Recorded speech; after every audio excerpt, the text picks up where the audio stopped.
Hello guys, so I want to show you this Prada tote bag.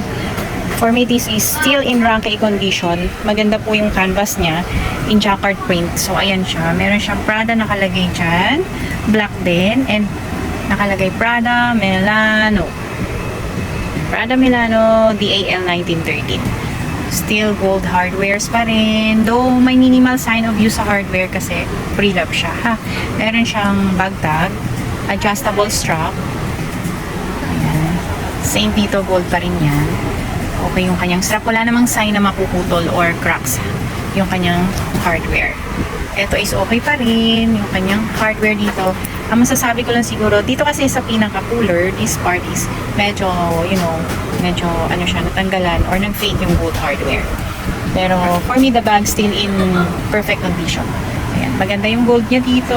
Still nice. Pati yung kanyang strap, maganda pa din. Ayan. Ito yung strap. Wala siyang sign na hindi siya malambot. Kasi usually yung iba malambot na eh. So, ito is maganda pa din. So, ganyan po yung kanyang pinaka body. Dito, sa side na to, okay na okay pa rin. Yung leather niya, okay pa rin dyan. Then, yung kanyang leather dyan, okay pa rin ha. So, walang sign ng butas. Walang mga butas. So, four corners are super nice pa din. Meron siyang long strap. So, pakita din natin yung long strap. Black nylon canvas.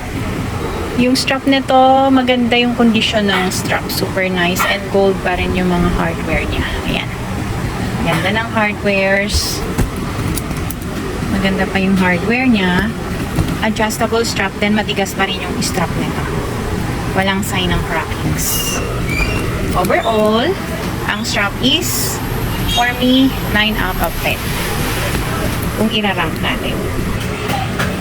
Mabango po yung bag, wala siyang foul smell with dito, zipper compartment dito. Hardware niya still nice. Meron siyang isang open pocket dyan. Ayan. Wala siyang tas-tas or butas.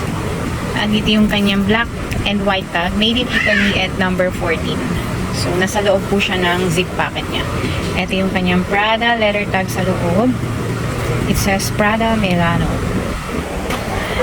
This Prada tote bag is perfect for mommies na ayaw magdala ng mabibigat na bags, leather bags, kasi this one is super lightweight lang. At the same time, marami kayong mailalaman sa kanya. Grab this bag, girls, for only 28,000 pesos. Maganda pa yung rank ng bag. Pwede nyong gamitin to, carry nyo yung laptop nyo, 16 inches, kasyang-kasya dito.